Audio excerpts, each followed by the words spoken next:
Good morning, all. Today, we are going to see about the second unit in object-oriented programming language, that is classes and objects, where we can see how we can define the class, member functions, static member functions, private data members, and public member functions. We can see the array of objects as function arguments, constructors and destructors, and its type. Class, it is a basic building block in object-oriented programming language. A class is used as a user-defined data type, which has data members as well as the data member functions. Data members are the data variables. Member functions are the functions which are used to manipulate the variables. Data members and member functions define the properties of the behavior of the class. Now, here are certain example how we can write the class. Here the class is the keyword that we have to write. User defined name, that is the class name we have to specify. After that, in curly brackets, we are going to give the access specifiers as well as data members and the member functions. So this is the syntax for writing the class. Here is the example, that is class is rectangle. Then in private, we have written integer width as well as the length, and we have defined the public functions as the set function and area function. Object, it is an instance of a class, and whenever you create an object, the memory is allocated. There may be n number of classes defined, but when you define an object, then only the memory is allocated to that particular object. When a class is defined, only the specification for the object is defined. No memory or storage is allocated. Now, how one can declare the object? To use the data defined in the class, you need to create an object. The syntax is class name and object name. So, set of methods or member functions is nothing but the set of methods which we are going to see in the operations. When you talk about the data, it is the value of data members. When you talk about objects, it is an instance of the class. So here we have defined the class rectangle having the private access specifiers as the width and length, and the public member functions are set and area. Now here class rectangle R1 and rectangle R2, R3. These are R1, R2, R3 are nothing but the class name. Accessing the data members. Data operator, that is dot operator, is used to access the data members and the member functions. In this way, you can access the object.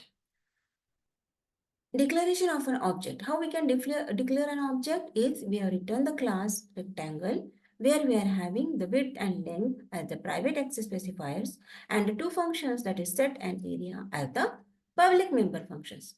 Now here we are going to write the main program, int main. We have created the object rectangle of the class rectangle and the name of the object is R1. Similarly, we have created the object R2. Now how one can access that member function is R1 dot set 5 comma 8 means we are going to give the width and length of the rectangle is 5 and 8 respectively. Then we are going to see its area. So see out R1 dot area. Then next rectangle is R2. That object is created for the rectangle R2. R2 dot set 8 comma 10 is these are the two variables you are going to pass to the set function, and we have to print the rectangle area, that is second rectangle area. Now here is the memory allocation objects. You are having the object 1, 2 and 3. Data 1 and data 2 is in object 1, data 1 and data 2 is in object 2, as well as data 1 and data 2 are in object 3. These are the three different objects having three different datas. And all these are these are related with the function 1 and function 2. Whenever the object is created, then only that particular functioning is taking place. Defining the member functions. A member function of a class is a function that has a definition within the class or separately by using the scope resolution operator. Now here void circle double dots is nothing but the double colon is nothing but the scope resolution operator. Store double R. Radius is defined as the R.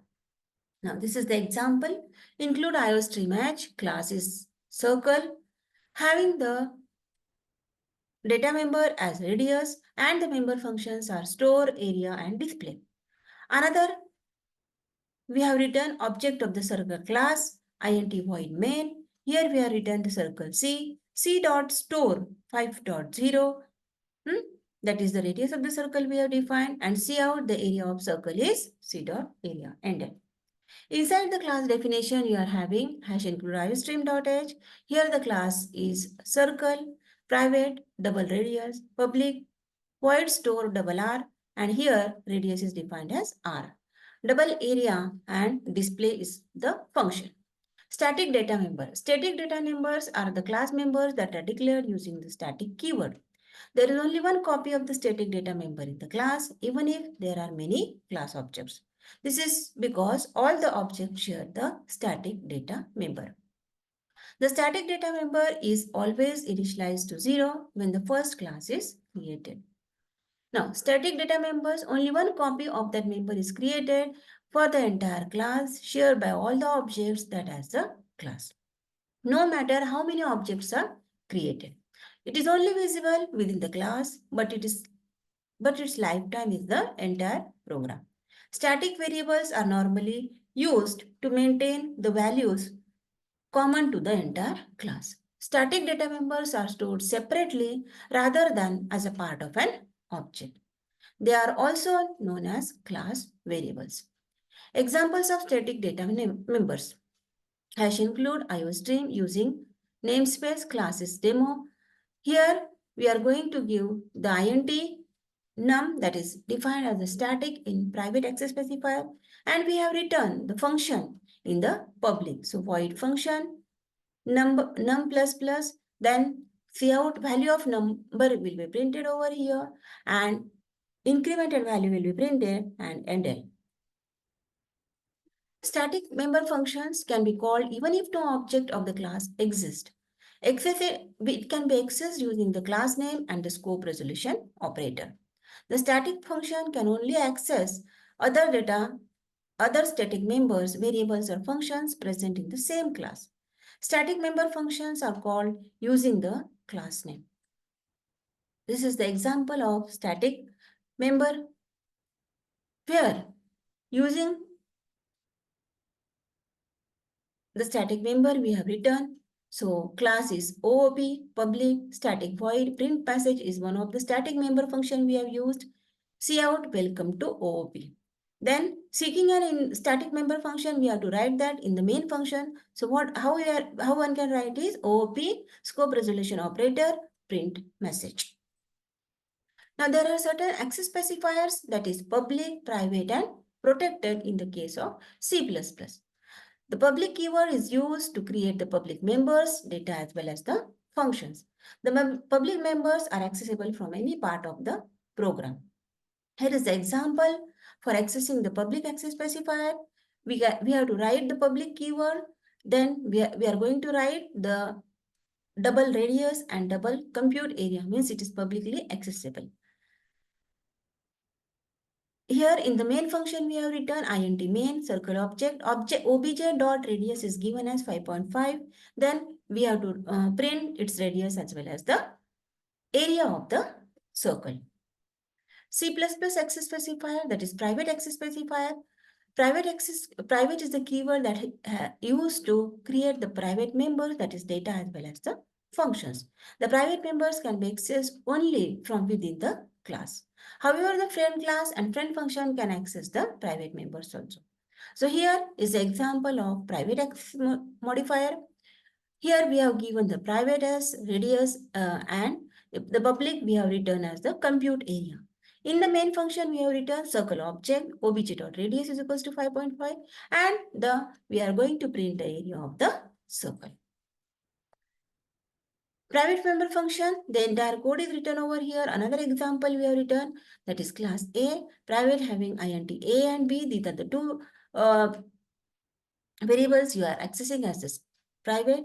Then void set A int a. So this pointer is used in this case. Similarly, the another function we have written, that is private member function, that is void set underscore b. Public member function can also access the private function. So here we have written the public keyword. In that we are going to write the get values int x comma y, and we are giving the values of to the set a and b. Again, we can print it by using the put values member function. So here the a value and b value will get printed. Now in the main function, we have written int main a obj a. Means what? We have created the object. We have created the object of the class a. Then a obj a dot get value 100 comma 20, and then put those values by using the this and print it.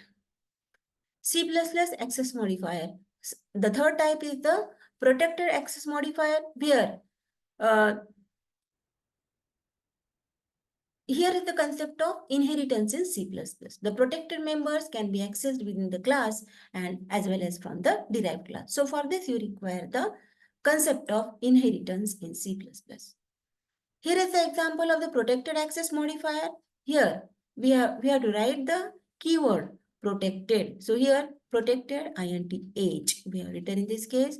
We have created the class sample child from the main class public sample. So here void display age is given, int age is equals to a, and we have to print the value of the age. In the main function, we have written enter your age and just display the age. So here is the summary of the access specifier. If it is in the same class, it is accessed by all. In the case of public, private as well as the protected. When you talk about the derived class, only the public is there, the private, there is no derived class in the private, there is a derived class in the protected.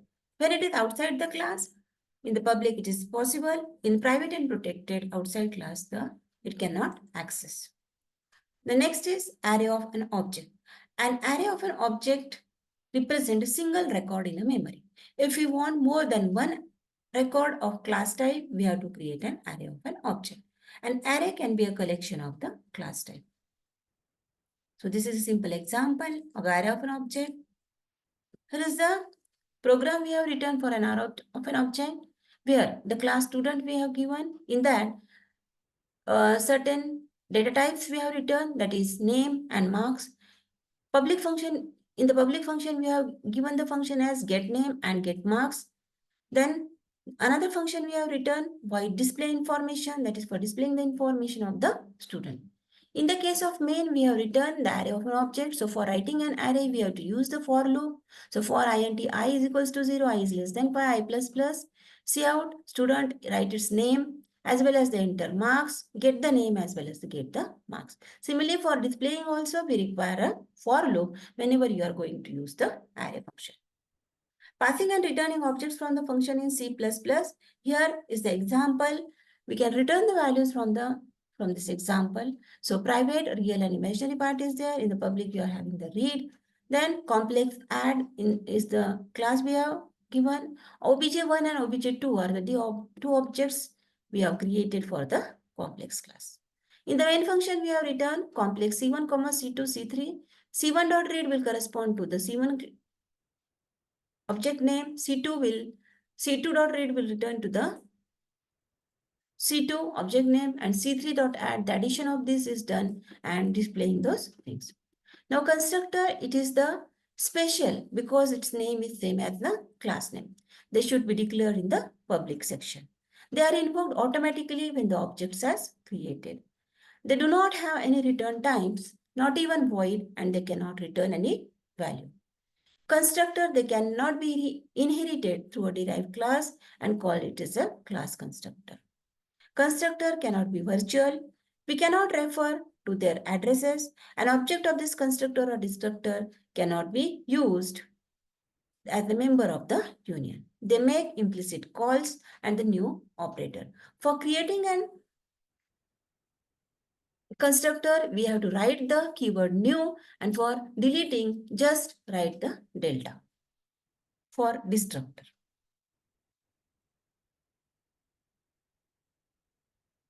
So this is all about the objects and class. Thank you.